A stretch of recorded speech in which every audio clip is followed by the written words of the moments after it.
Terima kasih masih bisa kita kembali jumpa. Kita berdoa. Perjalanan hidup kami supaya kami berjumpa dengan Juru Selamat. Untuk itulah kami berjalan di atas bumi ini. Dan perjalanan kami sesudah kami berjumpa dengan Juru Selamat Yesus Tuhan kami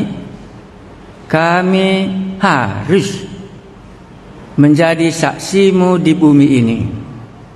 Karena Engkau telah naik ke surga, maka kami inilah menjadi saksi, menyatakan bahwa Allah kami pernah hadir di bumi dan sekarang sudah naik ke surga, dan Kristus ada di dalam hati kami, berubah menjadi bait Allah di mana Allah berdiam.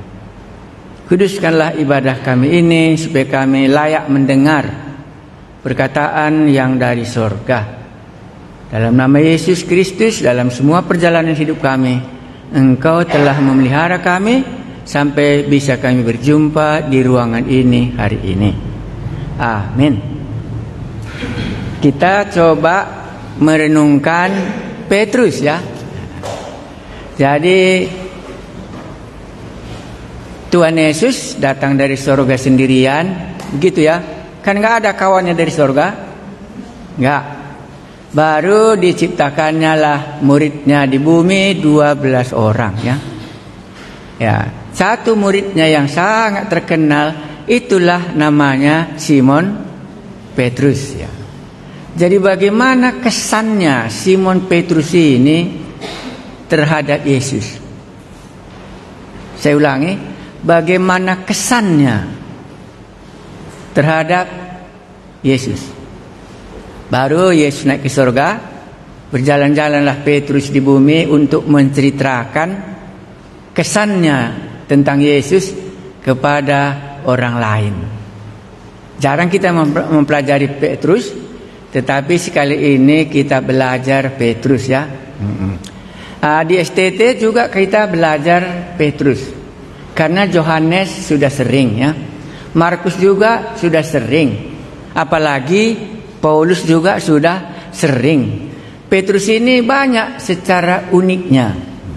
Makanya kita coba nanti, kalaupun agak payah, tidak apa-apa ya. Karena mau belajar yang payah kan? Atau belajar yang mudah-mudah saja setiap hari? How are you? Kan gitu ya. Ya, jadi kita belajar 1 Petrus. Kesan Anda Petrus yang pertama kali apa? Adakah kesan Anda mengenai Simon Petrus ini atau enggak? Aku satu kesan ke Simon Petrus. Enggak pun ada papan tulis, ingat saja ya. Dia businessman. Tahu artinya businessman ya?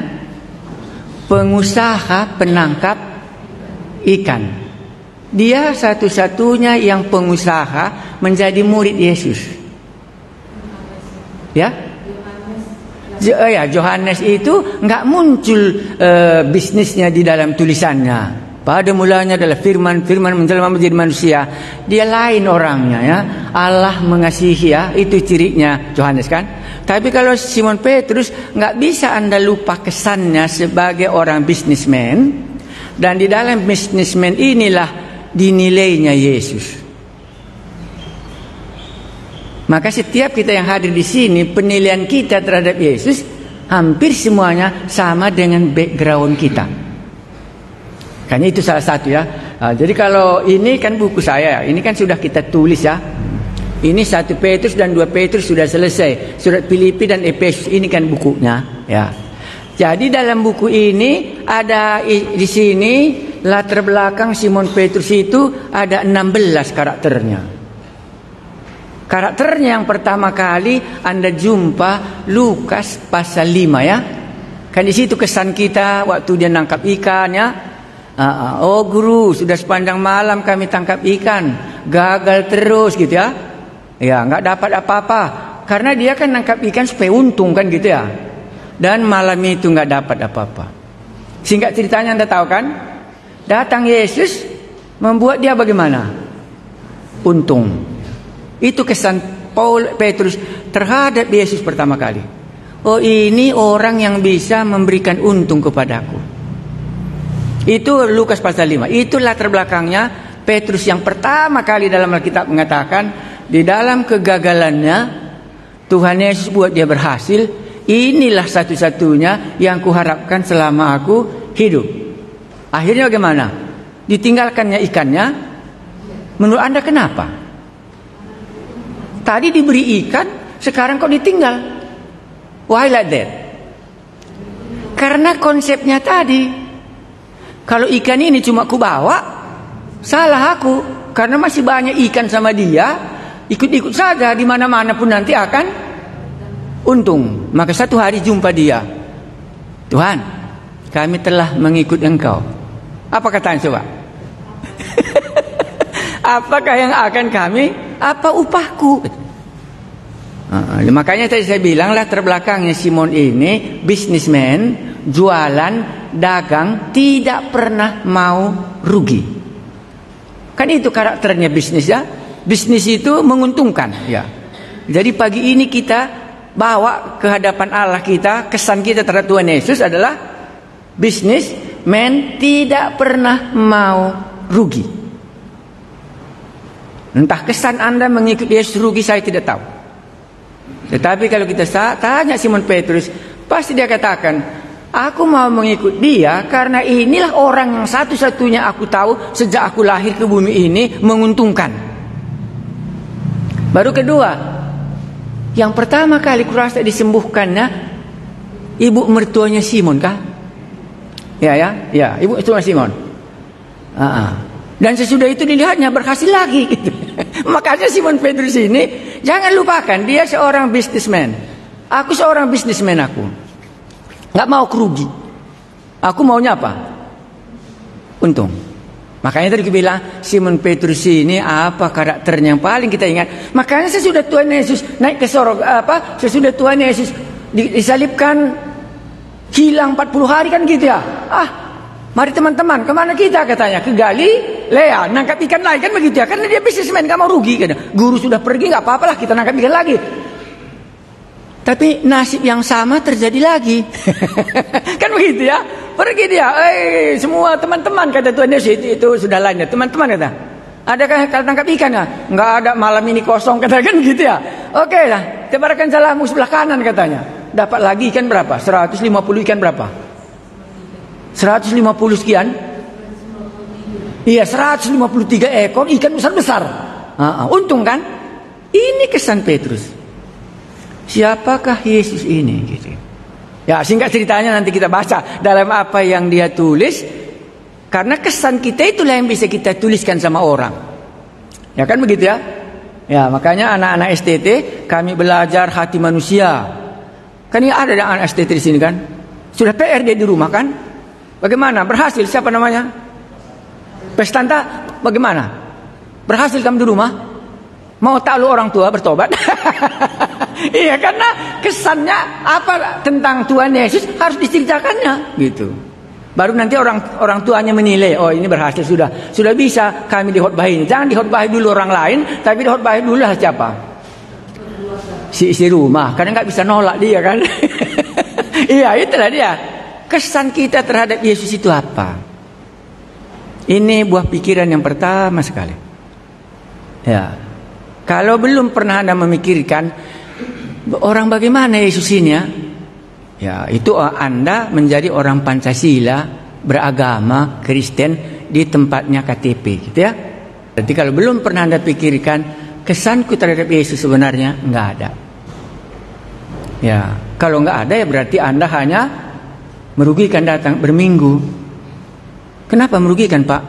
Nanti jalan apa? Kolete. Malu pula kamu nggak naruhnya 1.000 gitu kan? Mana tadi harga 1.000 itu payah pula. Tadi dapat pula 500 cuma. Nah, itu merugikan namanya. Itu maka kita nggak kantong kulitnya nggak ada. Itu alasan saya. Alasannya supaya dia datang jangan saya rampoki gitu ya. Rampoki, tahu kan rampoki? Dipaksa. Apalagi antarkan ke depan ini perjamuan kudus kan bisa juga ya. Kan pintar Bapak pendeta ini kan. Taruh di situ kotaknya. Kita buat nanti ya taruh sini, kumpul. Dan harus diangkat dulu baru Iya, ya bisa. Tapi kan itu bukan kesan kita terhadap Yesus ininya. Nanti Anda pulang, sebenarnya aku belum pernah berpikir kesanku terhadap Yesus.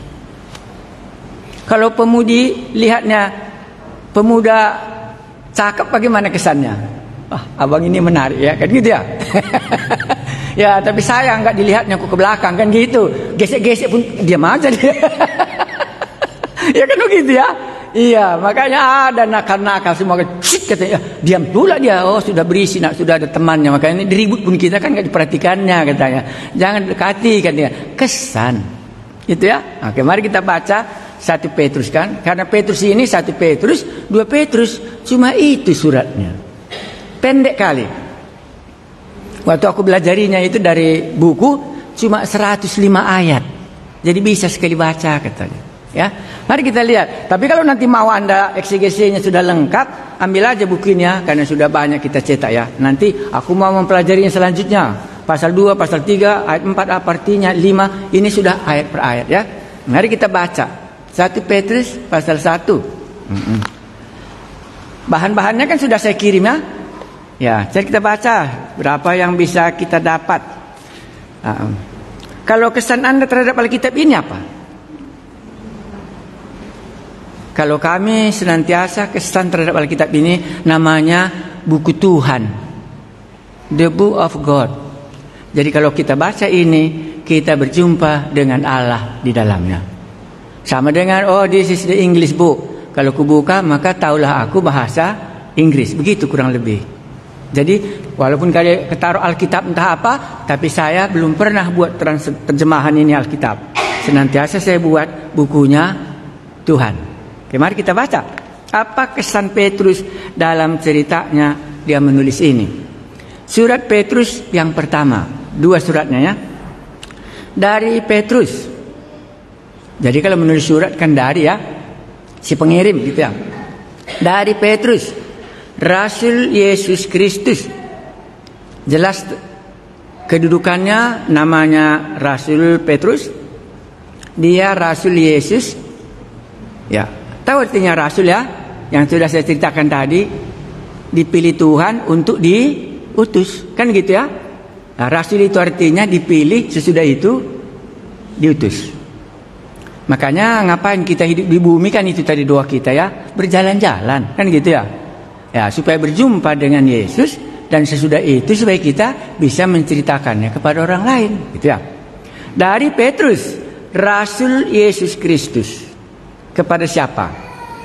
Kepada orang-orang pendatang yang tersebar di Pontus. Ini hampir semua daerah ini Turki sekarang. Jadi kesinilah jemaat ini. Jadi bukan satu jemaat, seluruh daerah Turki sekarang ini. Kurang lebih daerah itu ini. Nah, kepada Pontus, Galatia ya, Kapadokia, Asia Kecil dan Bitinia. Itu kampungnya ya. Ayat 2-nya apa? Yaitu orang-orang yang dipilih.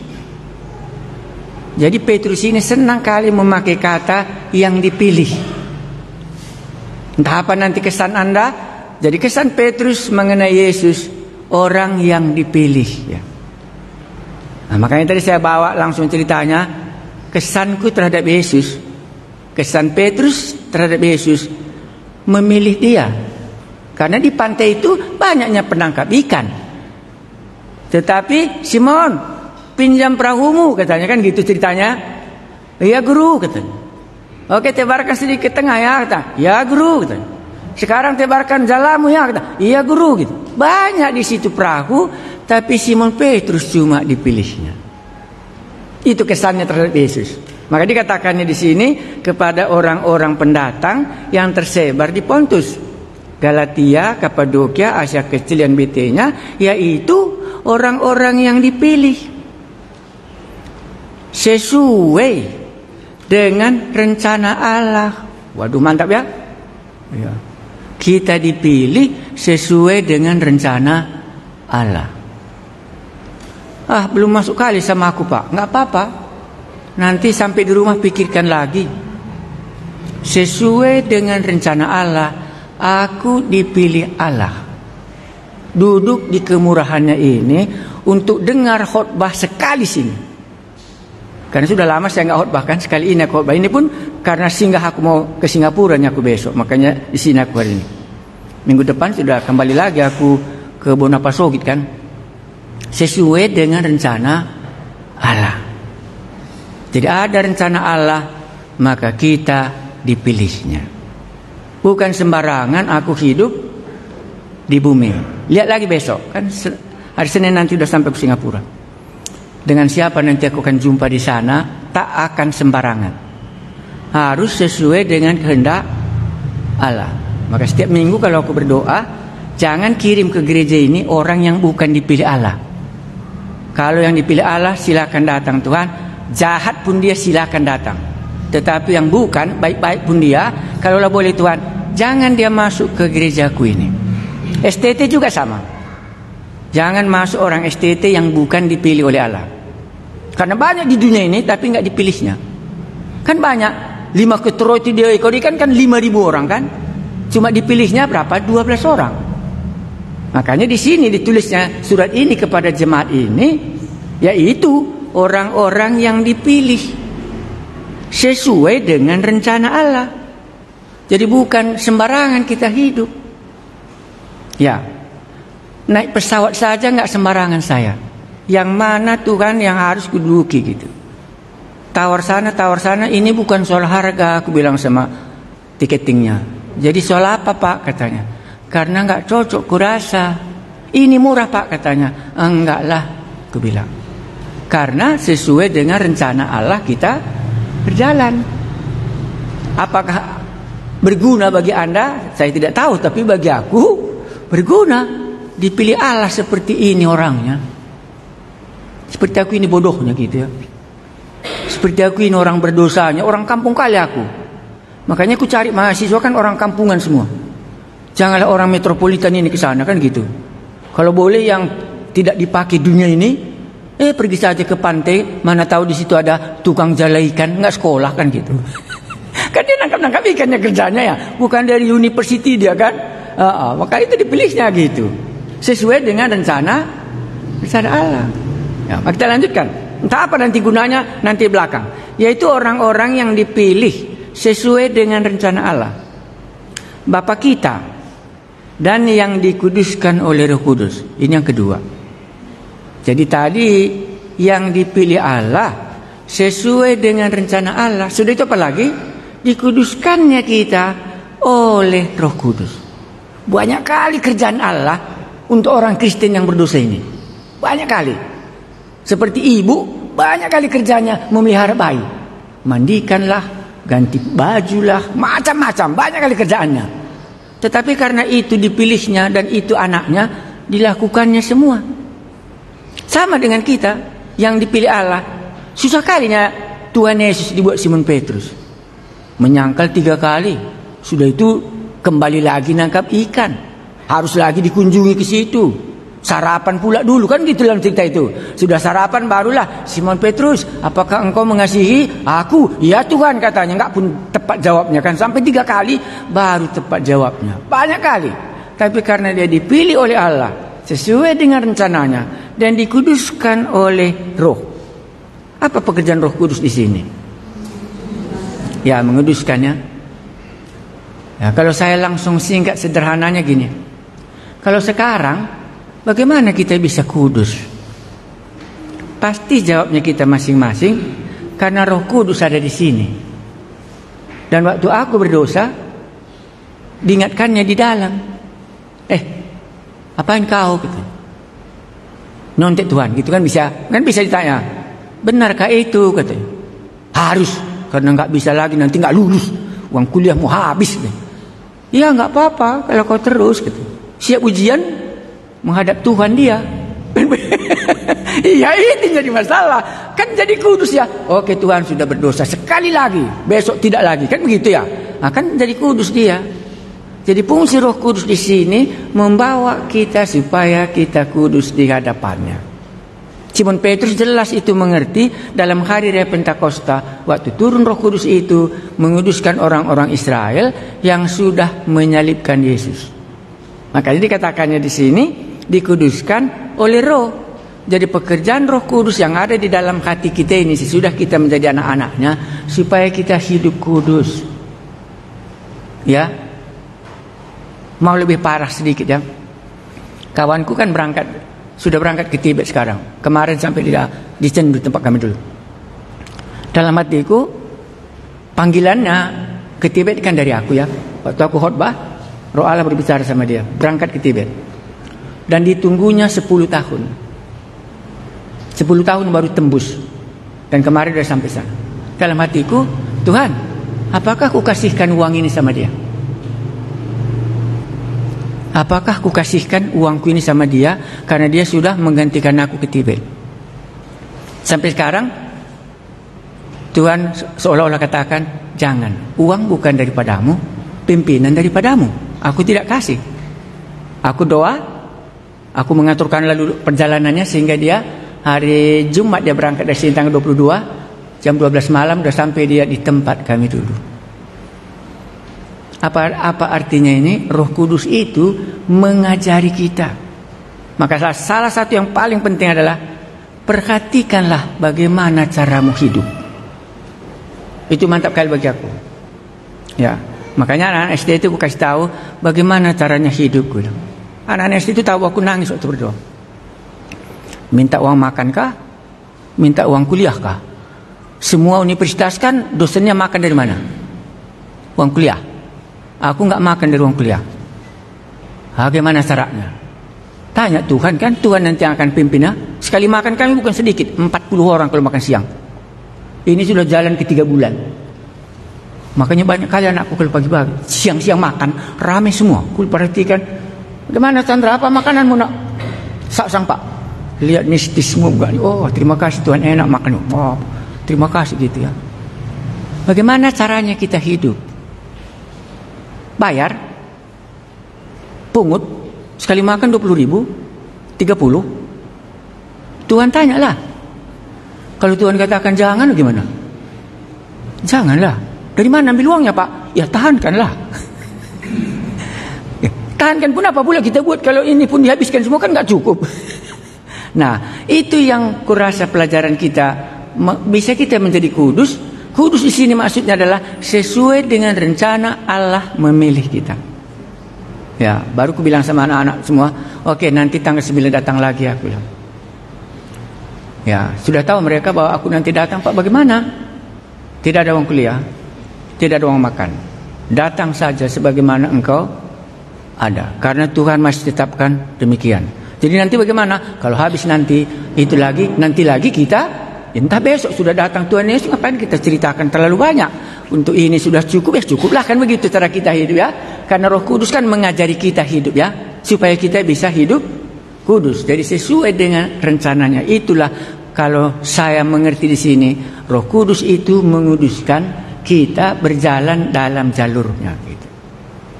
Ya, singkat ceritanya supaya kita bisa kenal sedikit ya. Ini kan sudah mulai tua ya. Ku ingatlah mula-mula aku ngabarkan Injil di gelandangan jalan itu, rel kereta api itu.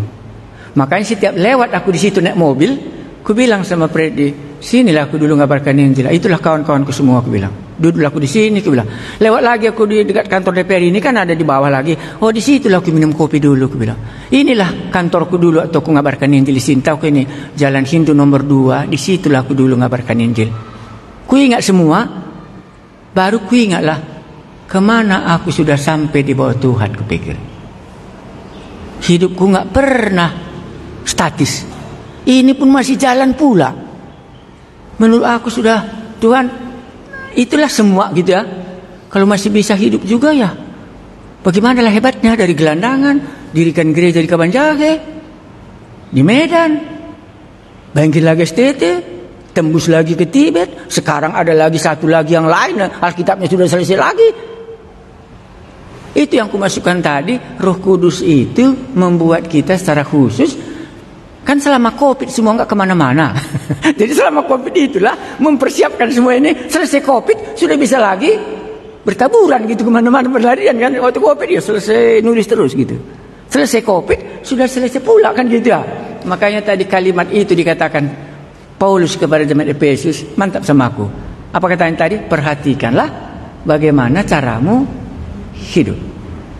Entah nggak pernah Anda memikirkan bagaimana caraku hidup ya gitu ya. Ya, makan juga demikian, bagaimana caraku makan ya. Perhatikanlah semuanya kan cara hidup ya. Oke. Mari kita sambung apa yang isi beritanya. Jadi sudah dapat beritanya satu ya. Paulus mengatakan kepada jemaat itu yang dipilih Allah ya. Baru dikatakannya sesuai dengan rencana Allah ya. Baru dikuduskan dengan Roh Kudus. Kita baca. Supaya taat kepada Yesus Kristus. Rupanya kudus itu taat kepada Yesus karena dia kudus. Jadi waktu kita taat sama dia, maka kita menjadi kudus. Berikutkan. Dan menerima percikan darahnya. Ini pengampunan dosa. Kiranya kasih karunia dan damai sejahtera makin melimpah atas kamu. Ini enggak pun kita baca kali enggak apa-apa. Oke, saya baca terus apa kesan Anda. Terpujilah Allah dan Bapa Tuhan kita Yesus Kristus. Ya, ini juga doktrin enggak perlu kali. Jadi kita puji Tuhan kita karena Dia memilih kita sesuai dengan rencananya. Dengan Rohnya yang kudus kita dikuduskan, dengan darah Kristus kita kudus di hadapannya. Karena itu terpujilah namamu yang telah membuat kami kudus. Baru sambung. Apa katanya? Terpujilah Allah dan Bapa Tuhan kita Yesus Kristus yang karena rahmat-Nya yang besar telah melahirkan kita kembali oleh kebangkitan Yesus Kristus dari antara orang mati kepada suatu hidup yang penuh pengharapan. Yohanes memakai istilah kelahiran kembali oleh Roh. Nggak terlalu payah, Mam. Tapi Petrus memakai istilah kelahiran baru apa? Oleh karena kebangkitan Yesus dari antara orang mati. Maka tadi ku bilang, bagaimana latar belakangnya Simon Petrus tadi? Beda atau enggak? Oke, kalau payah pun enggak apa-apa. Kan ya, nanti saya ulangi lagi. Oke, karena kita kan sama membaca Alkitab. Pengharapan, iman dan kasih. Terpujilah Allah dan Bapa Tuhan kita Yesus Kristus yang karena rahmat-Nya yang besar telah melahirkan kita kembali. Termasuk jemaat, termasuk Petrus. Maka dia pakai istilah kita semua. Telah melahirkan kita kembali. Oleh apa? Oh ya, oleh kebangkitan Yesus Kristus. Kita dilahirkan kembali. Kalau Simon Petrus tanya, karena kebangkitan Yesus Kristus kita dilahirkan kembali. Kurasa belum ada kesan satu orang pun orang Kristen pergi ke kuburan mengerti ayat ini. Maka kuburan yang besar semua dibuatkan gitu ya. Karena nggak sampai kita melihat kuburan itu berubah sesudah kita jadi orang Kristen. Kalau aku berubah, sebelum aku bertobat, kuburan itu dekat kali sama aku. Tetapi aku bertobat sekarang, berubah kali.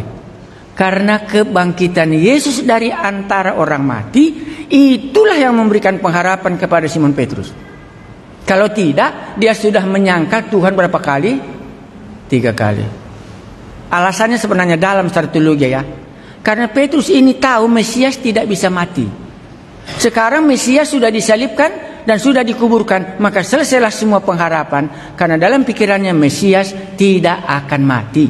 Itu makanya waktu dia katakan, janganlah jadi kepadamu. Kan gitu kata Simon Petrus ya. Karena dia punya dasar teologi yang kokoh kali sebagai umat Israel. Mesias itu hidup, tidak bisa mati. Kalau dia mati, dia bukan Mesias. Makanya itu kularang. Kalau memang betul nanti mati, dia tidak kukenal. Yang kukenal Mesias tidak mati. Terjadi kematian, terjadi dikuburkan, dan kembali kebangkitan. Muncul pengharapannya yang original dulu. Benar dia ini Mesias. Kita juga sama. Kalau Anda belum sampai melihat Kristus bangkit dari antara orang mati dalam iman Anda, sebenarnya nggak ada pengharapan Anda hidup. Sama dengan pengharapan Simon Petrus waktu mujizat dapat ikan, ibu mertuanya sembuh, dilihatnya kemuliaan, sampai di situ baru. Maka kalau kita tanya Simon Petrus, bagaimana kesanmu cerita Yesus bangkit dari antara orang mati? Pasti dia jawab, itulah cuma pengharapanku. Kalau ikan kan sudah taunya kamu, nggak ku ambil ikan diberikannya, katanya. Tetapi pengharapanku yang satu yang paling dalam adalah Kristus bangkit dari antara orang mati. Oleh kebangkitan Yesus inilah maka keluar pengharapannya. Mungkin Anda nggak tertarik tentang kebangkitan karena ada kawanku dulu, ku ceritakan kebangkitan, apa katanya? Nggak usah ceritakan itu Bapak Joshua, katanya. Padahal dia pengurus di gereja, khotbah di hari Minggu. Karena masih muda kita, belum matinya kita itu. Nanti untuk orang-orang tua cocok kebangkitan, katanya. Terkejutnya aku nggak tanggung-tanggung. Karena menurut aku banyak yang muda juga mati kan gitu, bukan yang tua semua mati. Iyalah, Lazarus pun mati kan masih muda. Pemuda Nain pun muda, masih mati juga dia. Anak Jairus 12 tahun cuma umurnya. Kalau nggak ada kebangkitan, ya kan aminlah hidup ini. Sama kita dengan lembu cuma hidup di bumi ini, ku bilang. Tapi nggak menarik sama dia gitu. Kita juga bisa. Tapi Petrus katakan kebangkitan Kristus memberikan apa? Pengharapan. Kurasa itu yang nggak dipakai. Kurasa itu yang diracuni iblis. Sehingga nggak masuk iman kita tentang aku menjadi orang Kristen, dikuburkan nanti, bangkit sekali lagi. Kau tahu? Nah ini nggak tumbuh. Aku kuat itu imanku. Makanya kemana-mana, kalau mati sudah kuburkan saya, nggak dikuburkan pun nggak apa-apanya. Nanti jumpa kita di surga gitu. Kuat dia iman tentang kebangkitan gitu. Makanya di sini tadi apa kesan kita tentang Simon Petrus kan? Dapat ikan kok ditinggal. Kalau aku dapat ikan, pasti ikannya yang kulihat. Oh banyak ikan. Yesus berikan, no. Yesus, tapi Yesus entah kemana, nggak perlu lagi dia. Yang perlunya apa? Ikannya tadi dilihatnya. Iya. Petrus tidak, ikan nggak terlalu perlu sama dia. Yesus tadi yang perlu sama dia. Maka sekarang pun dia mengatakannya di sini. Oleh kebangkitan Yesus Kristus dari antara orang mati, karena dia cuma yang hidup dari antara orang mati, kepada suatu hidup yang penuh pengharapan. Oke, kita lanjut lagi karena kita kesan kita membaca. Berikutnya. Ayat berapa sekarang? Ya, 4. Ini sudah alinea yang baru ya. Untuk menerima suatu bagian yang tidak dapat binasa, yang tidak dapat cemar, dan yang tidak dapat layu, yang tersimpan di sorga bagi kamu. Ingat ikan, cemar, layu, habis. Nah, tetapi ini tidak. Makanya aku bilang tadi Petrus ini businessman. Dibandingkannya pemberian Allah yang ada di bumi ini dengan pemberian Allah yang tersimpan di sorga itu, dibandingkannya. Ini untuk menerima suatu bagian yang tidak dapat binasa, yang tidak dapat cemar, dan yang tidak dapat layu, yang disimpan di sorga bagi kamu. Di bumi pun aku dapat bagian dari Yesus, apalagi nanti aku di sorga. Hanya perbedaannya yang di bumi ini semua yang cemar, semua yang di sini ya binasa, di sorga tidak. Itu yang mau dikatakannya kepada jemaat yang mendengar dia. Nah, oke, kita lanjutkan, nanti saya tutup dengan bagian. Yaitu kamu yang dipelihara dalam kekuatan Allah. Ini tahu kesannya kenapa Petrus katakan yang dipelihara oleh kekuatan Allah? Bisa? Iya, karena dia katakan apa? Mati pun tetap ikut Tuhan kan gitu. Tiba-tiba nggak terpelihara lagi kan begitu. Maka sekarang dia bisa lihat iman ini dipelihara Allah gitu. Kan didengarnya, Petrus, aku sudah berdoa untuk kamu ya, katanya kan. Itu maksudnya bagaimana Allah memelihara iman Petrus walaupun nanti akan jatuh. Makanya di sini dituliskannya 5 ini, yaitu kamu yang dipelihara dalam kekuatan Allah karena imanmu. Iman ini dipelihara oleh Allah. Kalau karena kekuatanku sendiri, sudahnya kusangkal Tuhan Yesus 3 kali. Nekat kali aku, tapi nggak bisa nekatku itu. Allah yang bisa memeliharanya. Makanya aku bilang tadi, apa kesan Anda terhadap Simon Petrus dan apa yang dituliskannya? Yaitu kamu yang dipelihara dalam kekuatan Allah karena imanmu, sementara kamu menantikan keselamatan yang telah tersedia untuk dinyatakan pada zaman akhir. Bagus ya? Jadi Simon Petrus ini tahu bagaimana imannya rapuhnya, tapi bagaimana pula pemeliharaan Allah dalam imannya, maka sampai akhir zaman akan dipeliharakan nanti iman kita gitu. Oke, kalau sekarang saya pindah. Kan sudah pindah ya. Apa tujuan surat ini ditulis? Apa tujuan surat ini ditulis? Untuk menguatkan iman mereka. Mari kita baca 1 Petrus pasal 5 ayat 12. Nanti Anda cocokkan waktu Anda membacanya. Untuk apa surat ini ditulis?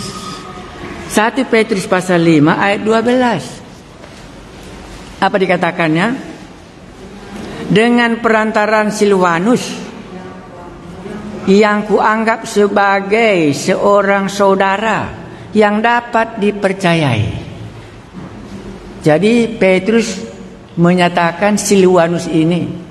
Mungkin Anda ingin tahu Silwanus itu Silas, 7 diaken yang dipilih di Yerusalem. Stefanus 1 ya, Silas, Barnabas ya, Filipus. Jadi Silwanus di sini artinya Silas. Kita baca. Dengan perantaraan Silwanus yang kuanggap sebagai seorang saudara yang dapat dipercayai. Jadi Petrus mengungkapkan Silwanus ini orang yang dapat dipercayai dari anggota jemaat. Ya. Jadi bukan sembarangan dia. Aku menulis dengan singkat kepada kamu. Untuk apa? Iya, untuk menasihati. Nanti ada nasihatnya. Hei istri-istri, janganlah pakai berkepang-kepang, katanya itu kan nasihat ya. Ya, berikutnya. Dan singkat untuk menasihati dan meyakinkan kamu bahwa ini adalah kasih karunia yang benar-benar dari Allah. Kasih karunia Allah kita dipilihnya. Kasih karunia Allah memelihara iman kita. Kasih karunia Allah lah yang mempersiapkan harta kita di surga yang tidak layu dan yang tidak akan cemar. Karena kasih karunia Allah lah kita dilahirkan kembali oleh kebangkitan Yesus. Dilanjutkannya, dan meyakinkan kamu bahwa ini adalah kasih karunia yang benar-benar dari Allah. Berdirilah dengan teguh di dalamnya, jangan mereka gugur. Satu lagi, 2 Petrus pasal 3 ayat 1. Karena enggak semua, tapi nanti kalau yang mau ikut kelas tanggal 9 kan mulai ini ayat demi ayat dibahas ya. Jadi ikuti saja nanti Facebooknya Radio Perjanjiannya, ikut kuliah ya. Ini kan permulaannya. Mari kita lihat lagi 2 Petrus pasal 3. Untuk apa surat itu ditulis? 2 Petrus 3 ayat 1. Dah lihat? 2 Petrus 3 ayat 1. Untuk apa surat ini ditulis? Sama-sama kita bacanya kalau kita sudah tahu. 1 ya. Saudara-saudara yang kekasih, inilah surat yang kedua yang kutulis kepadamu. Di dalam kedua surat itu aku berusaha menghidupkan pengertian yang murni oleh peringatan-peringatan. Dalam kedua suratku itu, katanya, di dalam kedua suratku itu untuk berusaha menghidupkan pengertian yang murni oleh peringatan-peringatan. Di dalam kalimat yang lain, menghidupkan di sini menguatkan. Itu kupelajari. Supaya kita kuat. Jadi 1 dan 2 Petrus tujuannya surat menguatkan jemaat. Bolehkah yang tadi menguatkan iman Anda? Bahwa kita ini bukan sembarangan, kita ini dipilih oleh Allah gitu. Ya, makanya bagiku hidup tidak sembarangan.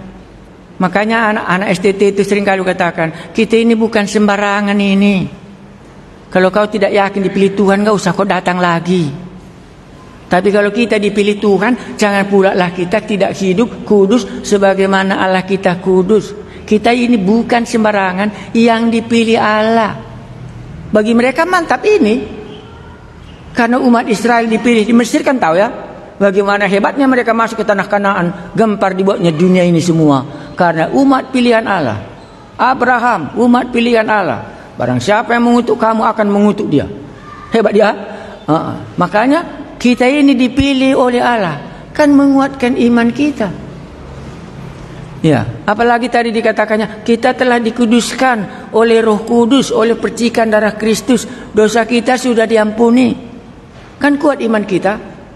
Baru katakannya kita telah dilahirkan kembali oleh pengharapan di mana Kristus bangkit dari antara orang mati. Jadi selama kita berjalan di bumi, kita lihat aku akan bangkit walaupun nanti mati. Kita tetap dalam otak kita ini, kuburanku nanti kosong, bangkit lagi aku nanti sama seperti Kristus bangkit. Berjalanlah mereka walaupun nanti waktu Anda baca semua surat ini ya, banyak kali penderitaannya. Tetapi mereka kuat karena tahu mereka statusnya bagaimana. Ya, itulah di sini. Maka kedua surat ini tujuannya untuk menguatkan iman. Bagaimana caranya? Nanti Anda baca setiap kalimat. Bagaimana ayat ini menguatkan imanku? Oke, satu lagi supaya jangan repot kali. Bagaimana menguatkan iman kita? 1 Petrus 1 ayat 18. Kan itu dalam tulisan kubuat ya. Ya, nanti kita coba bagaimana ini bisa menguatkan iman kita. Ingat Petrus, tukang jualannya. Jangan lupa itu. Dia tahu rugi karena dia orang bisnismen. Oke, ayat 18 sudah mulai. 1 Petrus 1 ayat 18. Sebab kamu tahu. Berarti orang jemaat menerima surat ini sudah tahu ya. Kalau kita di sini tahu semua. Nanti ku baca. Sebab kamu tahu bahwa kamu telah ditebus dari cara hidupmu yang sia-sia yang kamu warisi dari nenek moyangmu. Ini kepastian dosa diampuni yang kita bawa dari nenek moyang kita. Kan gitu ya.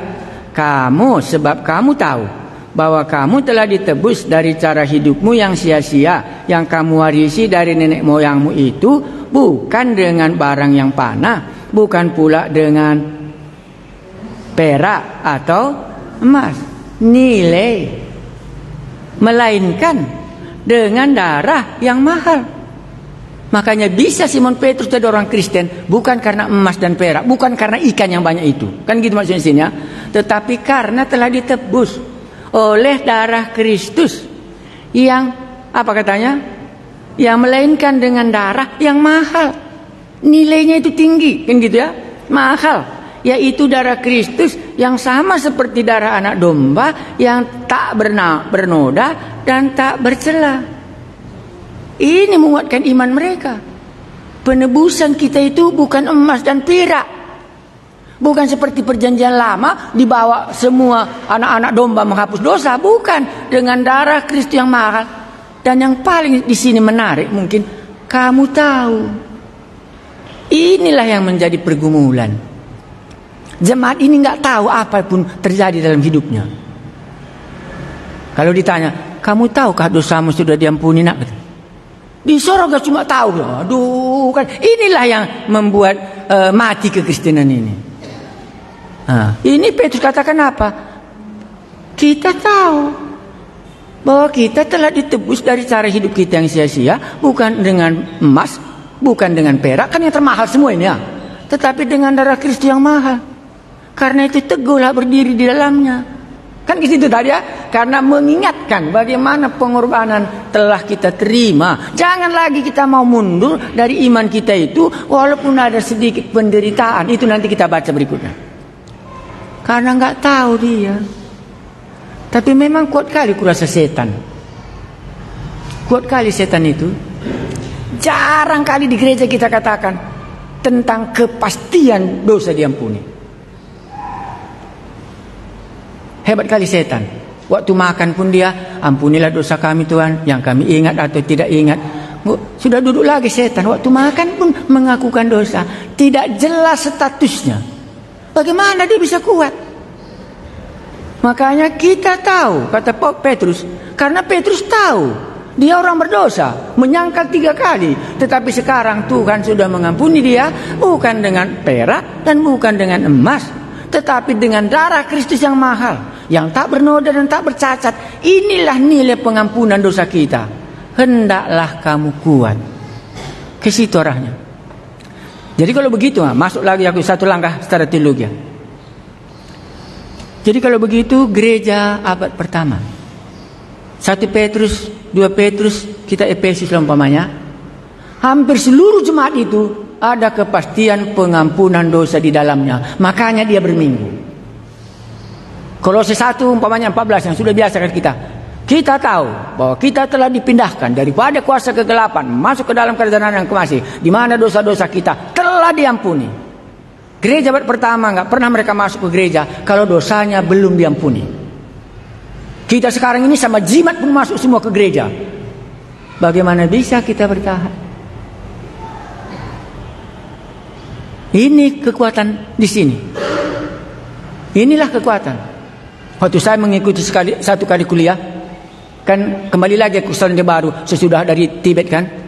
Permisi lagi aku ikut kuliah. Ini pun besok aku Selasa Rabu aku akan kuliah di Singapura. Dalam diskusi calon PhD semua yang ikut kuliah ini kan sudah hebat-hebat semua. Apa dikatakan tanya? Ini pertanyaan paling danau. Dia orang Anglican Church. Bagaimanakah kau rasa? Ini kan mahasiswa ya, kami nggak banyak, nggak lebih kami 10 orang. Karena sudah pakar-pakar semuanya. Dia mengajar liturgi gereja. Bagaimana kau rasa liturgi gereja? Bagaimana rupanya?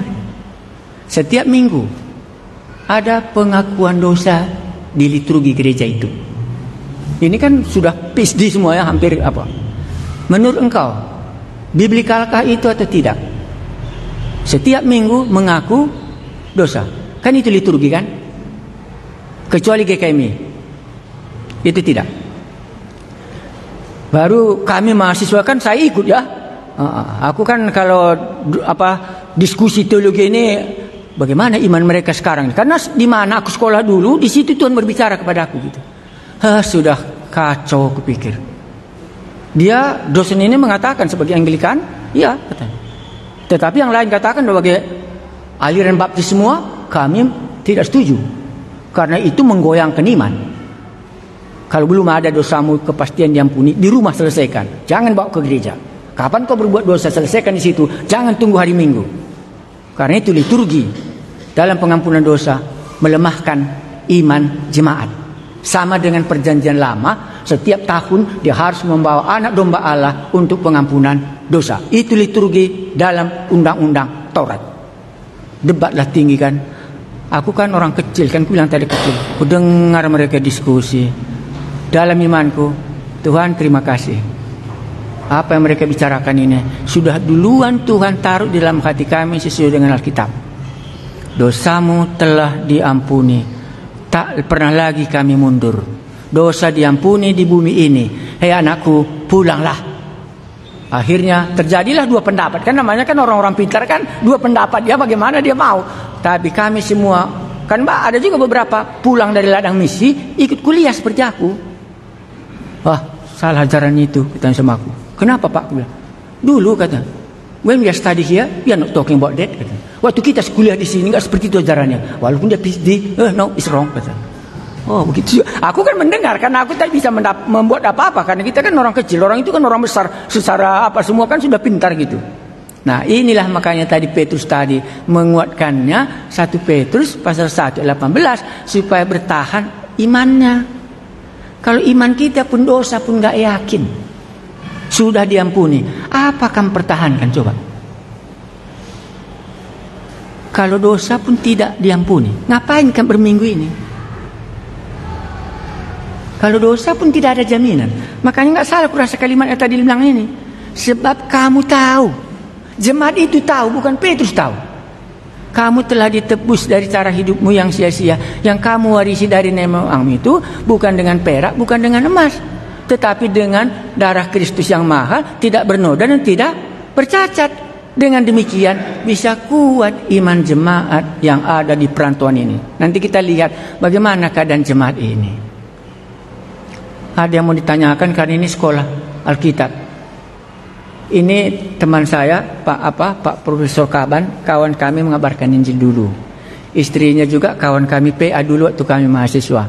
Jadi saya jumpa, ayo lihat sebentar gerejaku, aku bilang ikut mereka pas hari ini. Welcome, terima kasih banyak. Inilah kami. Ini di Medan ya, kawan jaya lain. Iya.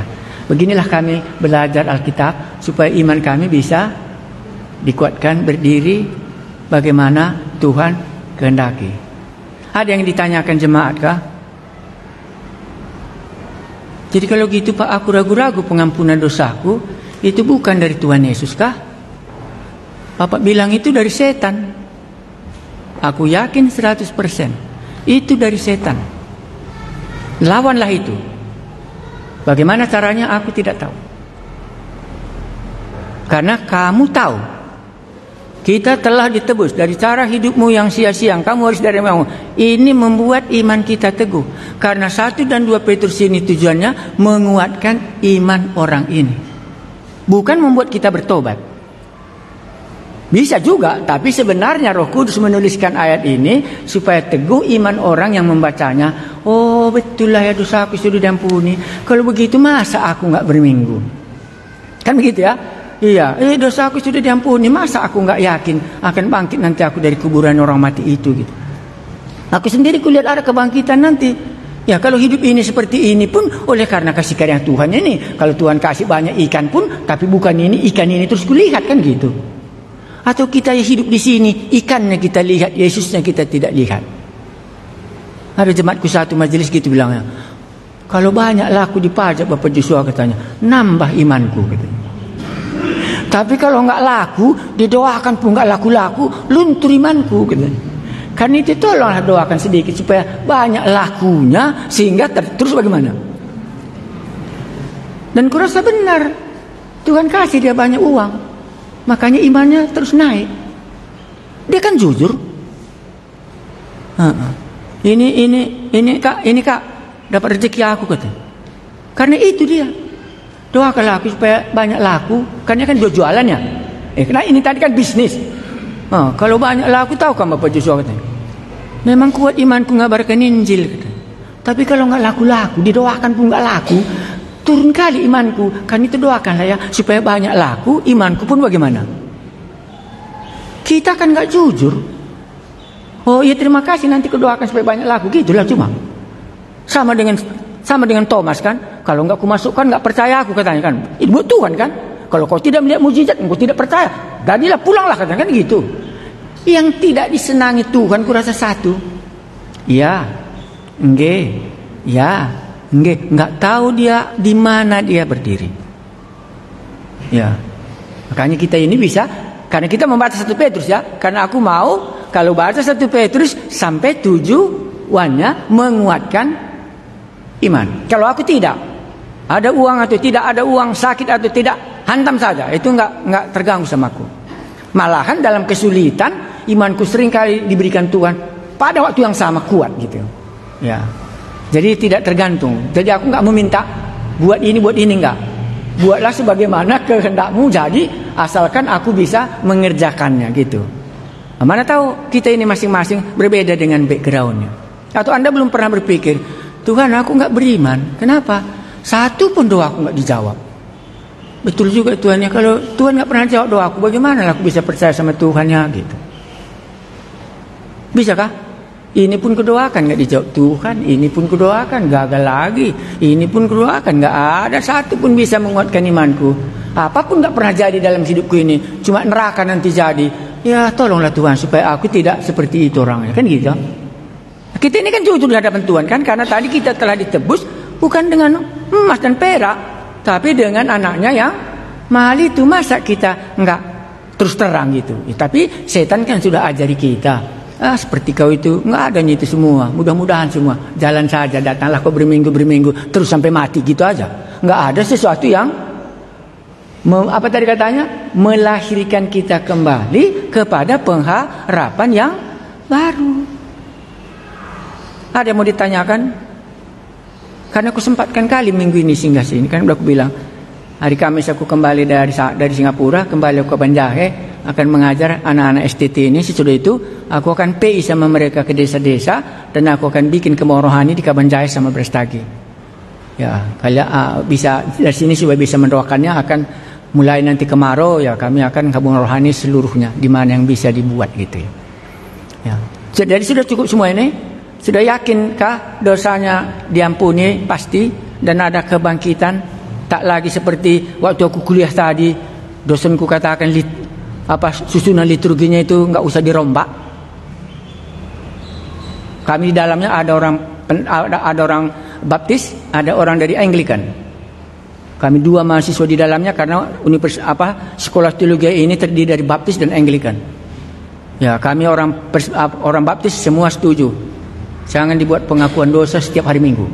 Karena itu sama dengan liturgi perjanjian lama. Harus anak bawa domba ke kandang. Yesus sudah mati 1 kali cukup sampai selama-lamanya. Dosa kita sudah diampuni. Kalau belum, lakukan di rumah, datang berminggu. Tidak usah ditunggu sampai liturgi. Mari kita berdiri mengakukan dosa kita. Nggak perlu ditunggu. Itu kami orang Baptis pada waktu itu. Agak payah ya Pak. Dibohongi iblis dia terus. Ya, padahal sudah real kali ini tahun Masehi di mana Yesus datang, di mana dia mati. Ini perjamuan kudus, ini mengingatkan akan apa yang dikatakannya kita laksanakan sekarang dan nanti itu penggenapannya. Ini kan menambah iman kita bahwa benar apa dikatakannya. Inilah darahku dan inilah dagingku. Dia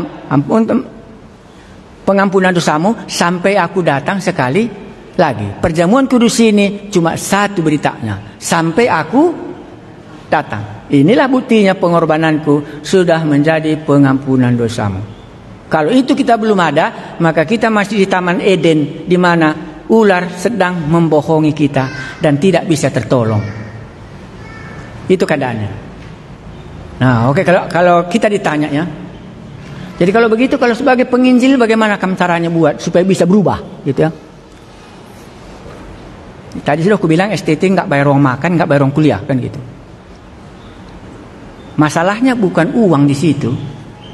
Masalahnya bagaimana Roh Kudus supaya bisa bekerja di belakang. Ya.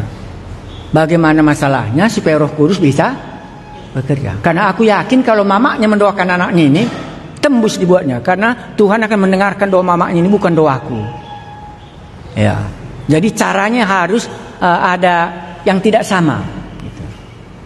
Ya. Karena kalau tidak bekerja Roh Kudus kan nggak bisa kita yakin ya. Ya. Jadi kalau kulihat, maka tadi ku perhatikan aku hidup kan gitu. Kalau ku bikin lagi uang kuliah, bikin lagi uang makan 500.000 1 bulan, uang kuliah 2 juta, kumpulkan semua, gitu ya. Bisa nanti Roh Kudus nggak bekerja, untuk apa kita ngajar? Lebih baik kita tanam jeruk, banyak uang kita. Jadi bagaimana kehendak Allah, begitulah baru bisa terjadi. Makanya sudah kutaruh di sana upah dosa maut, supaya bisa dibuat gambarnya kan gitu. Ya, bagaimana caranya supaya bisa gitu? Ya, bisa Ibu tangkap apa yang kumaksudkan? Iya. Ya, karena Allah sedang memutar dunia ini supaya bisa ada kesempatan Roh Kudus berbicara, bisa kita dengar. Jadi cara Allah itu nggak bisa kita atur. Tapi bagaimana Tuhan ngajar kita, ya begitu kita buat, gitu. Ya, makanya kalau jemaat ini kita harus evaluasi. Kalau jujur, bikin besok angkat Ibu. Tandai, kamu sudah yakin dosamu diampuni? Berapa persembahanmu setiap bulan? Dosa apa yang kau telah lakukan? Alkitab yang mana yang kau baca? Lihat, kalau 0 semua, itu jangan khotbahkan 1 Petrus, jangan khotbahkan 2 Petrus. Khotbahkan Injil Yohanes setiap hari. Yohanes 3:16, 100 kali. Yohanes pasal 3, lahir baru, yang tidak dilahirkan baru tidak bisa masuk surga. Jangan pindah topik. Karena bayi masa kita kasih babi panggang, kan enggak? Dia belum lahir. Itu metodenya. Ya, jadi ya itu semuanya kan pekerjaan Roh Kudus ya. Karena ini kan bukan punya kita. Jangan kita anggap ini kita punya. Aku semua begini. Jadi nggak ada sama aku di taman, nggak ada begini. Semua begini. Ambil Tuhan, taruh Tuhan. Ya, kalau Tuhan berikan Roh Kudus, bisa lahir baru jemaat ini. Kalau tidak, tidak. Makanya sekarang sudah kutangani seperti itu. Ku lihat STT ku lahir baru semua sekarang. Yang tidak lahir baru jangan lagi kau datang. Lebih baik kau joloak. Gitu. Karena untuk apa nanti bikin susah dia kan gitu masuk ke tadi.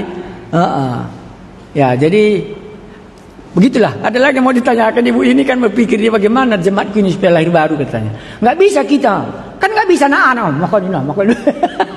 Nggak suka dia makan kan, dicubit pun nggak juga dia. Jadi jangan cubit itu saja lah. Jadi bagaimana supaya dia makan? Ya ajak dia berenang kan gitu. Siap nanti berenang kan sudah lapar dia. Oh makan.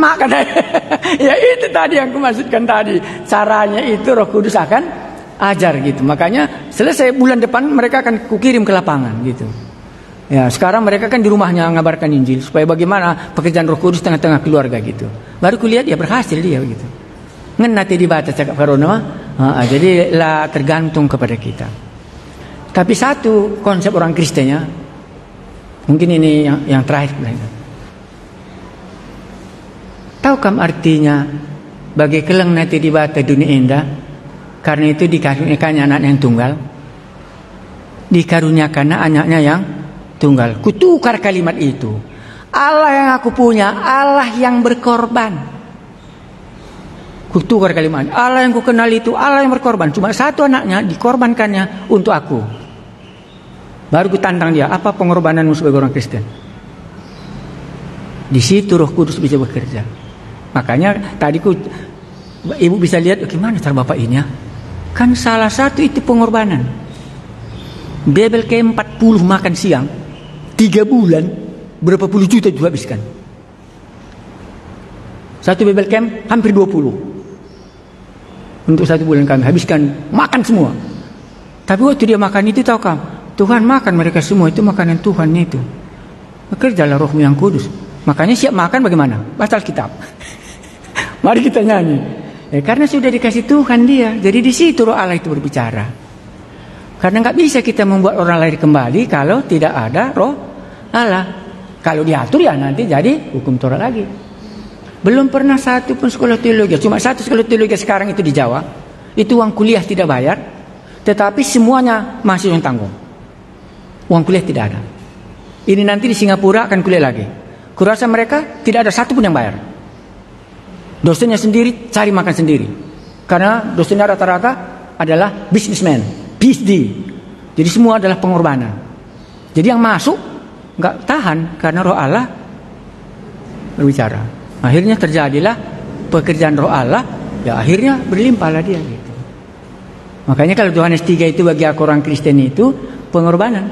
Inilah pengorbanan sudah 3 bulan kami Bible Camp tak pernah bayar. Itu nggak tanggung-tanggung. Baru kutanya bendahara, bagaimana keadaanmu? Aman bang katanya. Bagaimana bulan depan? Aman katanya. Oke, 1 bulan sudah aman. Kan aman lagi nanti. Kalau besok nggak ada lagi suruh pulang semua, nggak ada lagi makanan di kampus kan bisa. Kan kita ini kan terbuka. Tapi kalau banyak bagikan lagi kenapa rupanya? Ya, jadi ini caranya cuma satu tadi kan. Roh Allah bisa. Karena itunya tagihan kita. Kalau Roh Allah nggak bekerja, gutul kalau anakku ini Tuhan, nggak ada jalan keluarnya. Kan pernah dengar ya, gutul anak ndu, jangan anak ndu lihat. Kam lihat juga gutul nakam. Kenapa Pak? Aku kan sudah bertobat ya. Kalau kam gutul, anak ndu itu gutul, katakan sama Tuhan, inilah yang sudah lahir Tuhan. Terima kasih Tuhan, hidup dengan dia, gutul ya. Lanjutkan saja Tuhan, gutul nabilah kugangkan gitu. Supaya nanti Roh Allah bekerja di belakangnya. Kalau sudah kita tahankan kan bekerja nanti Allah. Tapi kalau kita salahkan dia terus bagaimana? Kamu pun belum benarnya kau kata Tuhan kan nggak mau dia nolong kita. Tapi kalau kita sudah lanjutkan saja Tuhan. Itu sudah bagiankunya itu. Tadi kalau Tuhan pun nggak rombak dia nggak apa-apa lah Tuhan. Biarlah kita tahankan sejauh yang Tuhan izinkan gitu. Itulah yang ada di dalam 1 Petrus ini nanti kalau kita baca yang kedua. Kurasa nggak ada yang berani? Nggak berani kamu anak dugutul. Itulah aku Tuhan. Udah kulihat dia seperti itulah aku dulu Tuhan. Terima kasih Tuhan. Itulah aku. Lanjutkan Tuhan sampai nanti kasih karunia-Nya. Tolonglah dia supaya dia lebih baik dari aku. Amin. Sudah. Nggak berubah Tuhan. Ya sampai mati pun aku bisa nggak berubah. Mana tahu nanti dari surga dia kulihat sudah berubah. Ini kan imannya. Ini kan meneguhkan iman kita ya. Karena kan nggak bisa hilang. Aku yakin nggak bisa hilang. Kan keceritakan sama kalian. 2 mobil balap anakku dihancurkannya. Waktu aku ke sana, mana mobil balapmu dulu nak, aku bilang. Dedi ini pun cerita mobil balap, kita sudah khotbah kata. Ya mana tahu dia. 2 mobil balapnya dihantamkannya. Tapi sekarang kulihat sudah khotbah dia, terima kasih lah gitu. Nah kan itu tadi maksudku, bagaimana membuat Allah bergerak. Ini maksudnya tadi ya. Kalau nggak Allah bergerak, nggak bisa kita bergerak. Nggak bisa kita bergerak. Tapi kalau Allah bergerak gitu. Caranya harus perhatikanlah caramu bagaimana kita hidup sesuai dengan Alkitab tadi. Terima kasih. Kalau nggak ada, kita lanjutkan pembacaan Petrus tadi supaya bisa kita mengerti. Tadi kita sudah baca sampai ayatnya yang ke-5. Saya baca sekali lagi. Salam dari Petrus, Rasul Yesus Kristus, kepada orang-orang pendatang yang tersebar. Jadi jemaat ini bersebar di Pontus, Galatia, Kapadokia, Asia Kecil dan Bitinia, yaitu orang-orang yang dipilih sesuai dengan rencana Allah Bapa kita dan yang dikuduskan oleh Roh Kudus, supaya taat kepada Yesus Kristus dan menerima percikan darahnya. Kiranya kasih karunia dan damai sejahtera makin berlimpah atas kamu. Terpujilah Allah dan Bapa Tuhan kita Yesus Kristus, yang karena rahmat-Nya yang besar telah melahirkan kita kembali oleh kebangkitan Yesus Kristus dari antara orang mati kepada suatu hidup yang penuh pengharapan, untuk menerima suatu bagian yang tidak dapat binasa, yang tidak dapat cemar, dan yang tidak dapat layu, yang tersimpan di sorga bagi kamu, yaitu kamu yang dipelihara dalam kekuatan Allah karena imanmu, sementara kamu menantikan keselamatan yang telah tersedia untuk dinyatakan pada zaman akhir. Ayat 6 lain perikopnya. Bergembiralah akan hal itu. Jadi ini cuma dasar kita bergembira di bumi ini. Ayat 1 sampai ayat 5. Bergembiralah karena hal itu, sekalipun sekarang ini kamu seketika harus berduka cita oleh berbagai-bagai pencobaan. Jadi durekannya apa yang tersedia, itulah dasar kita bergembira. Tetapi sekarang berduka cita oleh berbagai-bagai pencobaan. Maksud semuanya itu ialah untuk membuktikan kemurnian imanmu. Jadi bagi Petrus, pencobaan, penderitaan untuk memurnikan iman, tidak negatif, positif. Maka tadi perlu kali kita mengetahui sedikit latar belakangnya Petrus. Waktu Petrus dicobai, bukan membuat dia hilang, tetapi supaya imannya menjadi murni. Kita baca ya. Maksud semuanya itu ialah untuk membuktikan kemurnian imanmu, yang jauh lebih tinggi nilainya daripada emas yang panah, yang diuji kemurniannya dengan api, sehingga kamu memperoleh puji-pujian dan kemuliaan dan kehormatan pada hari Yesus Kristus menyatakan dirinya. Payah ya ayat 7 ya, karena kita nggak sampai di situ ya. Kalau menurut ini, kamu akan memperoleh puji-pujian. Dipuji Yesus nanti orang-orang Kristen ini. Baru disambungnya lagi sehingga kamu memperoleh puji-pujian dan kemuliaan. Di bumi kita direndahkan orang, tapi nanti waktu Yesus datang kita akan dimuliakan. Baru disambungnya dengan api sehingga kamu memperoleh puji-pujian dan kemuliaan dan kehormatan pada hari Yesus Kristus menyatakan dirinya. Untuk bisa menguatkan iman kita, tidak bisa tidak melihat Kristus akan datang sekali lagi. Itulah salah satu dasar iman kita yang kuat. 8. sekalipun kamu belum pernah melihat dia. Ini keadaan rohani jemaat ini. Jemaat ini belum pernah melihat Yesus. Sekalipun kamu belum pernah melihat dia, namun kamu mengasihinya. Jadi jemaat ini sudah mengasihi Yesus. Namun kamu mengasihinya. Kamu percaya pada dia. Jadi jemaat ini orang percaya. Kamu percaya kepada dia. Sekalipun kamu sekarang tidak melihatnya, kamu bergembira karena sukacita yang mulia dan yang tidak terkatakan. Jadi sukacita jemaat ini enggak tanggung-tanggung. 9. Karena kamu telah mencapai tujuan imanmu, yaitu keselamatan jiwamu. Jadi tujuan iman yaitu keselamatan jiwamu. Baru dia pindah lagi topik 10. Ya, bagaimana keselamatan itu? Keselamatan itulah yang diselidiki dan diteliti oleh nabi-nabi. Jadi keselamatan yang sudah kamu miliki ini sebenarnya bukan baru. Nabi-nabi pun dulu mencarinya. Keselamatan itulah yang diselidiki dan diteliti oleh nabi-nabi yang telah bernubuat tentang kasih karunia yang diuntukkan bagimu. Jadi Petrus mau menguatkan iman jemaatnya itu bahwa keselamatan yang kita miliki ini nabi-nabi dulu, mulai dari Nabi Musa, mulai Nabi Yesaya, mulai dari Nabi Mika di mana Yesus lahir kan gitu ya. Sudah diselidiki oleh nabi-nabi dulu katanya. Dan mereka meneliti. Jadi nabi-nabi itu meneliti keselamatan ini. Saat yang mana dan yang bagaimana yang dimaksudkan oleh Roh Kristus yang ada di dalam mereka. Jadi nabi-nabi itu memiliki Roh Kristus dan itulah menyelidikinya. Ya, bagaimana yang dimaksudkan oleh Roh Kristus yang ada di dalam mereka, yaitu roh yang sebelumnya memberi kesaksian tentang segala penderitaan yang akan menimpa Kristus dan tentang segala kemuliaan yang menyusul sesudah itu. Pasti kita ingat Yesaya 53 ya. Bagaimana Nabi Yesaya mengungkapkan penderitaan Yesus ya. Bagaimana sampai nanti kemuliaannya.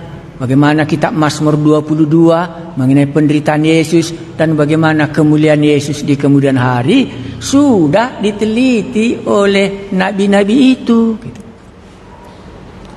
Apa tujuannya ini semua ditulis? Untuk menguatkan iman jemaat tadi. Bahwa dasar iman keselamatan mereka itu bukan baru. Orang itu pun dulu semuanya mau, tapi nggak sempat melihatnya. Katakanlah Nabi Yesaya kan nggak sempat dilihatnya. Dia nyaya kan gitu ya. Kita kira dia ditulahi orang, tapi penderitaan kita lah yang dia tanggung. Kapan ini terjadi? Nabi Yesaya berpikir itu.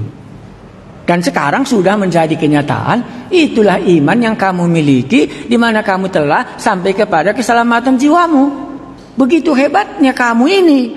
Nabi-nabi nggak bertemu, nabi-nabi belum menemukannya, tapi kamu sudah menemukannya. Kuatlah, berdiri dan tetaplah di dalamnya. Kan ke situ arahnya ini ya. Oke. Ayat 12. Kepada mereka telah dinyatakan bahwa mereka bukan melayani diri mereka sendiri. Segala sesuatu yang telah diberitakan sekarang kepada kamu dengan perantaraan mereka yang oleh Roh Kudus yang diutus dari sorga menyampaikan berita Injil kepada kamu. Hebat berita Injil itu, yaitu hal-hal yang ingin diketahui oleh apa? Malaikat-malaikat pun rindunya mendengarkan bagaimana Injil datang. Jadi semua ini dia mau menguatkan iman jemaat tadi. Malaikat-malaikat pun maunya mendengarkan Injil itu. Tapi malaikat toh nggak bisa diselamatkan. Karena keselamatan hanya diberikan kepada orang berdosa. Sehingga orang berdosa ini bisa diampuni. Berarti hebat kalilah keselamatan yang kita terima ini gitu. Itu dasarnya untuk menguatkan iman mereka.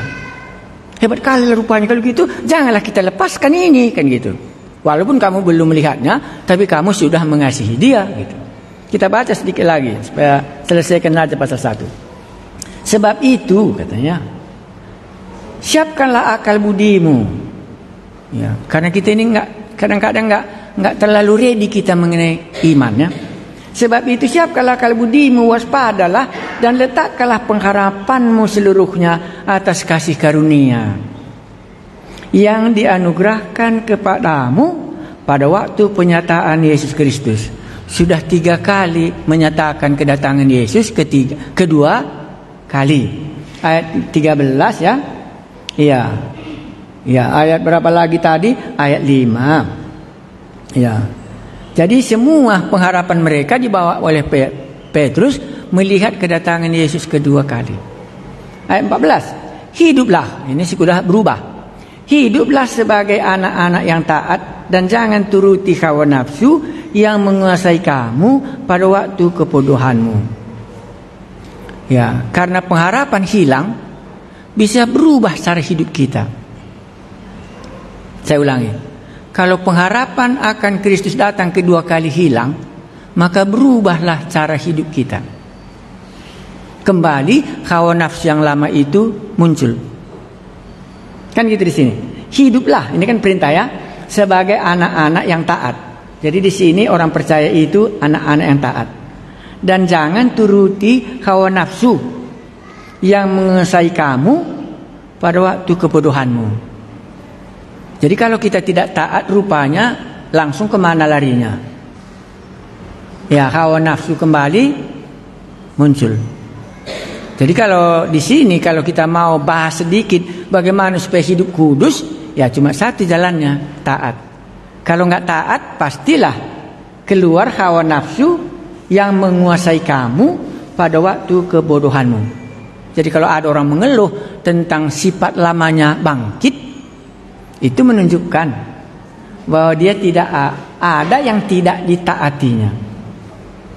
Apa yang Tuhan katakan. Saya ulangi.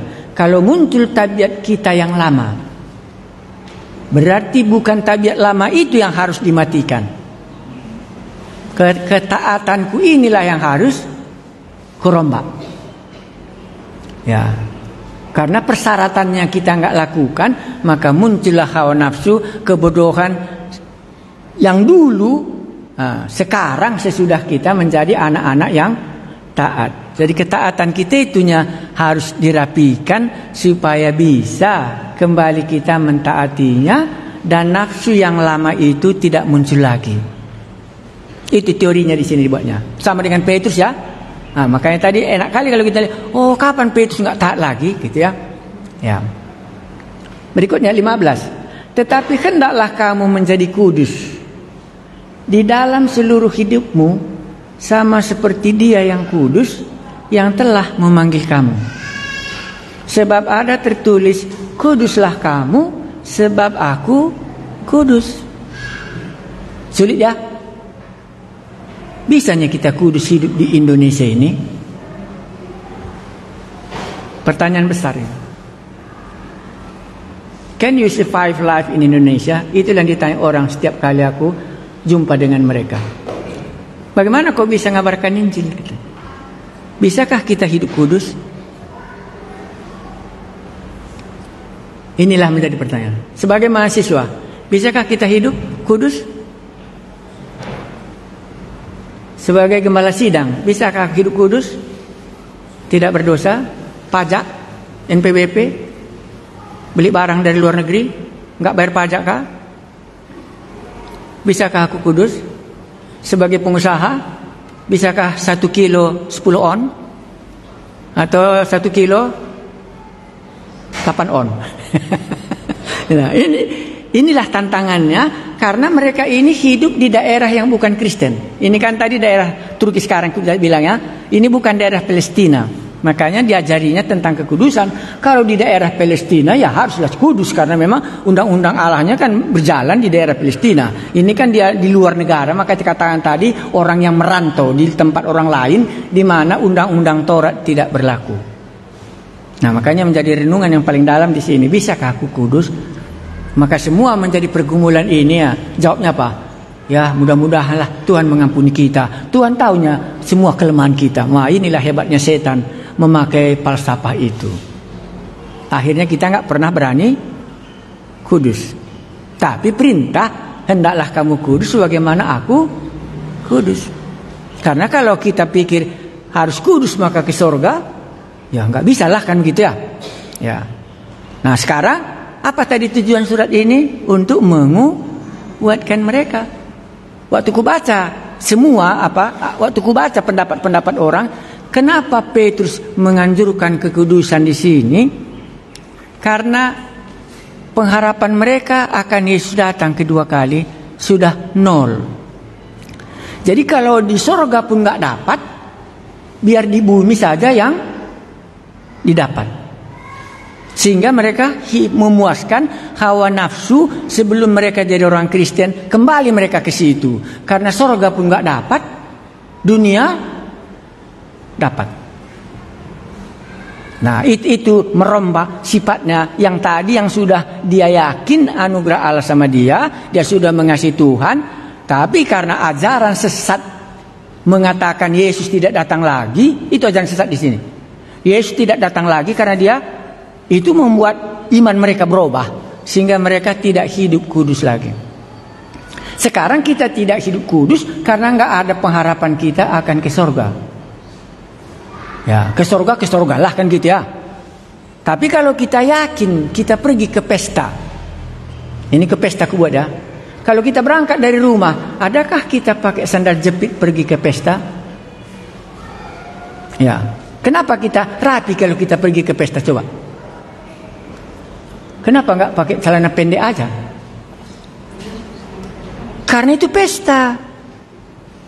Inilah yang dimasukkannya. Kalau kau tahu Allah itu kudus dan kamu mau menghadap Allah yang kudus, bukankah otomatis hatimu menjadi kudus? Jadi bagaimanapun kita harus katakan, setan menang di semua gereja-gereja.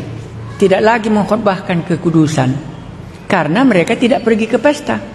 Aku kemarin kan duduk di sini ya. Kalau kami di sini kan tahu, mungkin bapak-bapak ini belum tahu.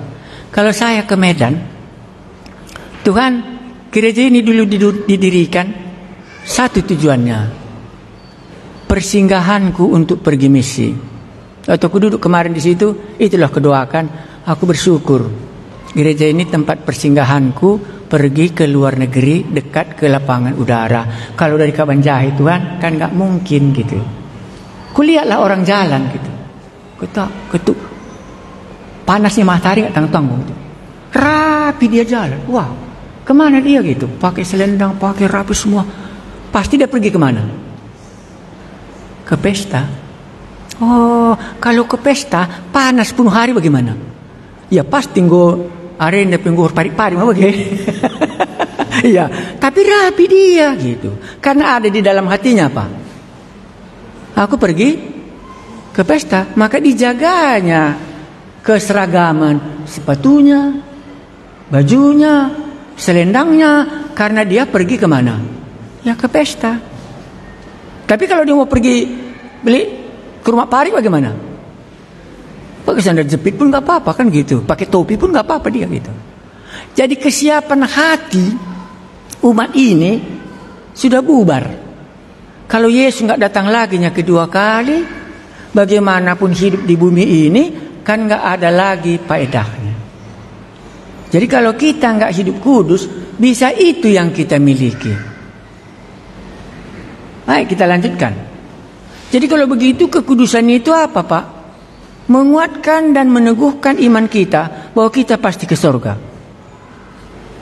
Kalau dia jalan dengan bajunya pergi ke pesta, maka ada di dalam hatinya, aku nanti akan jumpa dengan pengantin dan pesta, jumpa dengan semua saudaraku, kami akan salaman. Makanya dia jalan terus, menjaga kekudusannya hidup. Ini juga sama. Maka cuma di sini kita jumpa, karena aku kudus, hendaklah kamu kudus. Kalau Paulus tidak terlalu hal itu, tapi Petrus lain ceritanya. Mari kita baca. Tetapi hendaklah kamu menjadi kudus di dalam seluruh hidupmu, sama seperti Dia yang kudus. Sama kita dengan Bapa kita, ya, yang telah memanggil kamu. Jadi tujuan panggilan Allah supaya kita menjadi kudus. Sebab ada tertulis, kuduslah kamu sebab aku kudus, supaya kita serupa dengan Dia. Bagaimana bisakah kita ngerti ya? Kurasa nggak bisa. Karena ini jarang diajarkan di Indonesia. Kalau orang Barat itu nomor 1 dia. Itu cuma bedanya kami dengan orang lain katanya. Kalau enggak samanya semua katanya. Di dalam hal kekudusannya kita enggak terlalu ya. Maka tadi kutanya, apakah mungkin kita kudus hidup di republik ini gitu ya? Bisa, kalau bersedia menderita. Ya, kalau tidak, ya apa yang bisa berjalan sama, ya ikuti saja gitu. Ya, mari kita baca lagi. Ini kan untuk menguatkan iman tadi. Mana tahu nanti yang mana bisa menguatkan. 17. Dan jikalau kamu menyebutnya Bapa, yaitu Dia yang tanpa memandang muka menghakimi semua orang menurut perbuatannya, maka hendaklah kamu hidup dalam ketakutan selama kamu menumpang di dunia ini. Sebab kamu tahu, kan banyak mereka tahu ya, karena mereka sudah tahu. Sebab kamu tahu bahwa kamu telah ditebus dari cara hidupmu yang sia-sia yang kamu warisi dari nenek moyangmu itu, bukan dengan barang yang fana, bukan pula dengan perak atau emas, melainkan dengan darah yang mahal, yaitu darah Kristus yang sama seperti darah anak domba yang tak bernoda dan tak bercacat. Ini mungkin Yesaya 53 ayat 7. Dia yang tidak berdosa dibuat berdosa supaya kita yang berdosa dapat diampuni. Itu enggak lagi, karena ini tujuan menguatkan. Tapi kalau ibu-ibu nanti khotbah Yesaya 53 ayat 7. Ayat 20. Pindah topiknya. Ia telah dipilih. Siapa yang dipilih sebelum dunia? Ya, ia telah dipilih, Kristus ya. Tadi nabi-nabi menyelidiki keselamatan itu, kan hebat kali ya. Termasuk malaikat. Malaikat pun mau menyelidikinya, apa yang sudah menjadi bagianmu. Ia telah dipilih sebelum dunia dijadikan. Jadi Kristus telah dipilih sebelum dunia dijadikan menjadi penebus kita oleh darah yang mahal di dalam Kristus. Ia telah dipilih. Ini balik dia kepada Kristus. Itu ayat 18-19 ya.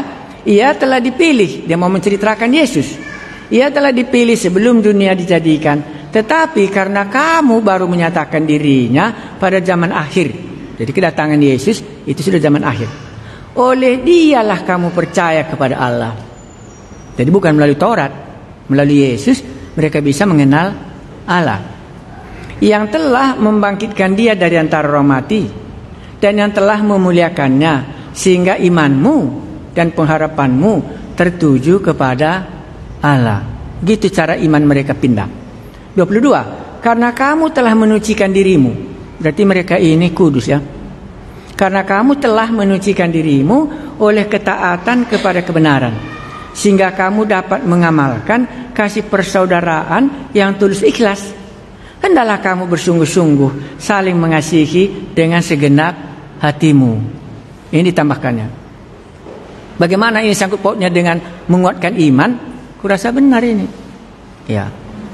Kalau terjadi mengasihi satu dengan yang lain, sebenarnya itu menguatkan kita, yakin ada Bapa kita di sorga, kita ini semua saudara. Aku pernah berpikir begini.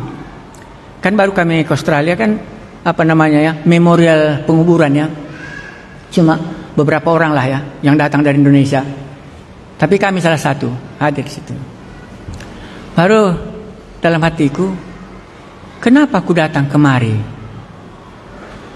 Itu bukan singkat ya, penerbangannya saja 6 jam ya. Ya, bukan lagi ongkos ya. Tapi dalam hatiku, inilah saudaraku. Jadi kami jumpa ya menangislah karena kematian ya. Ya. Tetapi yang membuat aku yakin, ini saudaraku. Lebih daripada kami semarga. Ya, karena dia orang percaya, aku juga orang percaya. Bapa kami sama di sorga.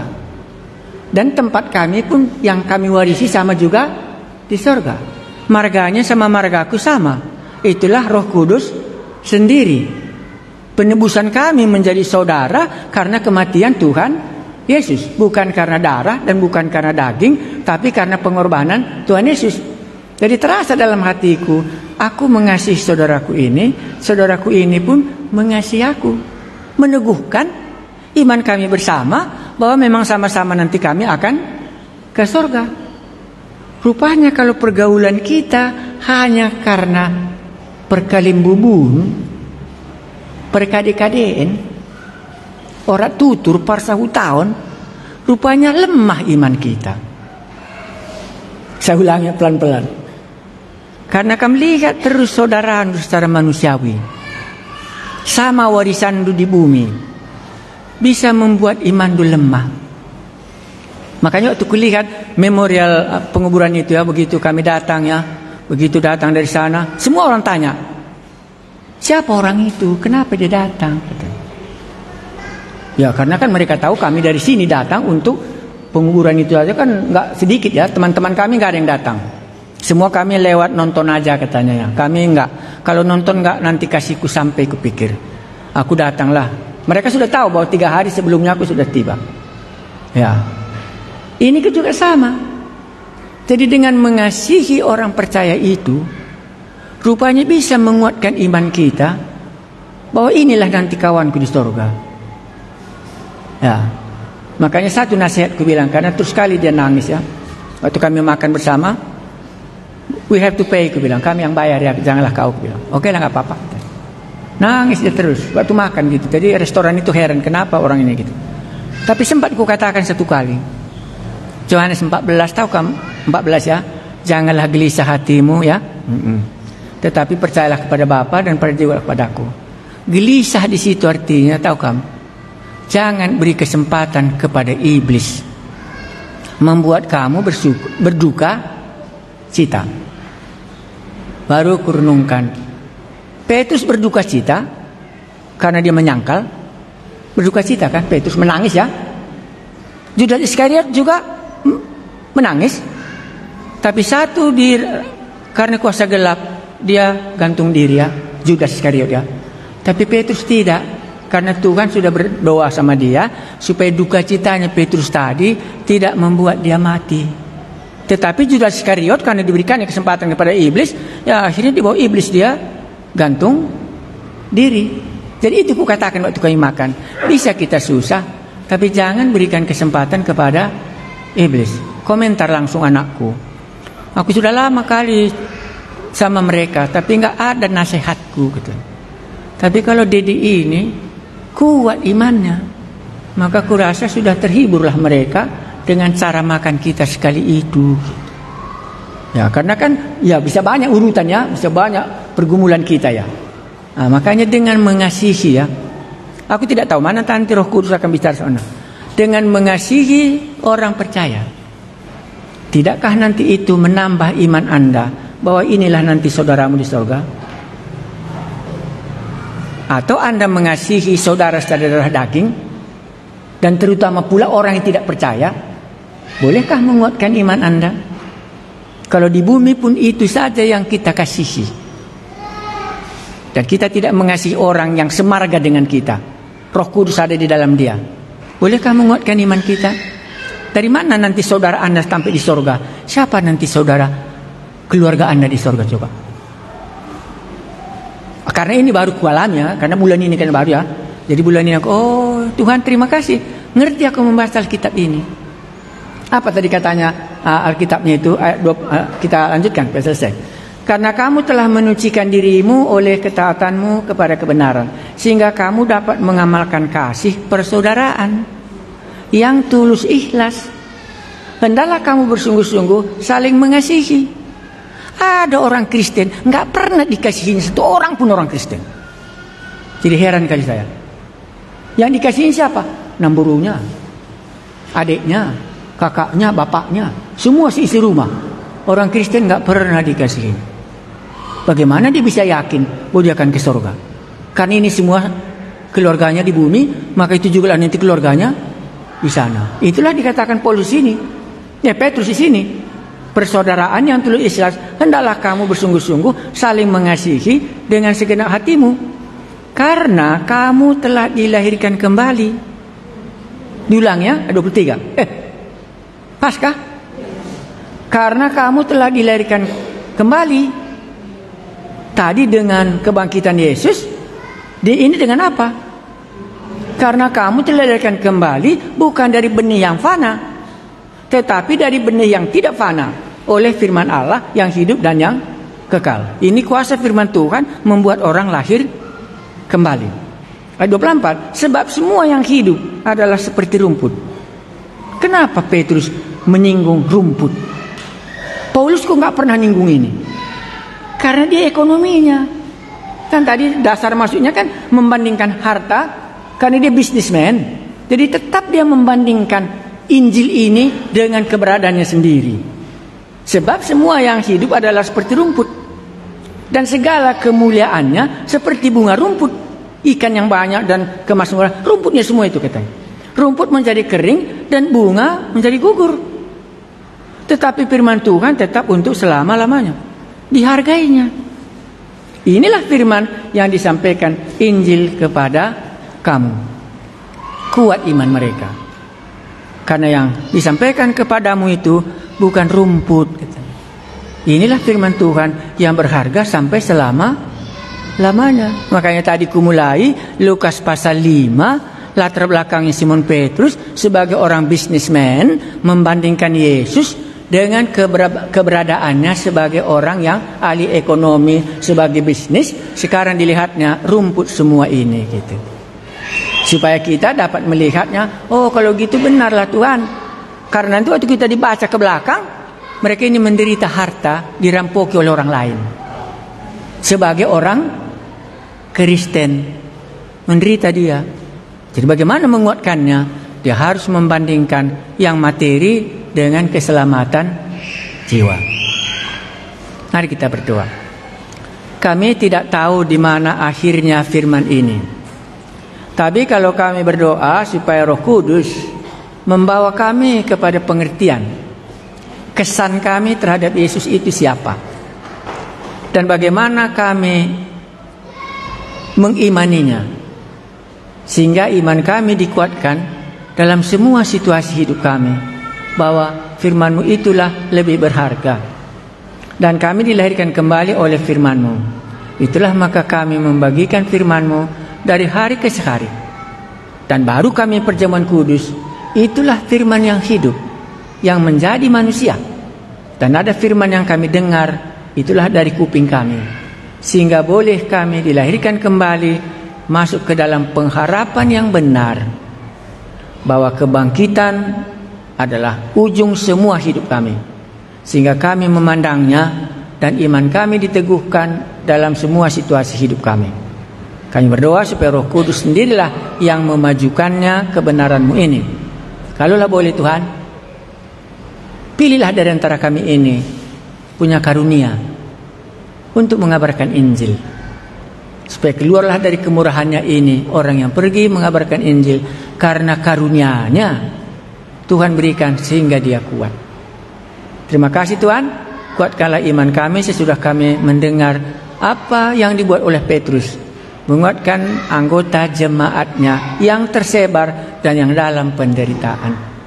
Kiranya damai sejahtera Allah Bapa dan pengampunan di dalam Yesus Kristus oleh darahnya yang mahal telah mengampuni dosa kita, dan oleh pertolongan Roh Kudus bisa kita mengerti pengharapan yang diberikan kepada kita, sehingga kita teguh sampai Yesus datang kedua kali. Amin. Kepada Allah beri puji.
Selamat hari Minggu.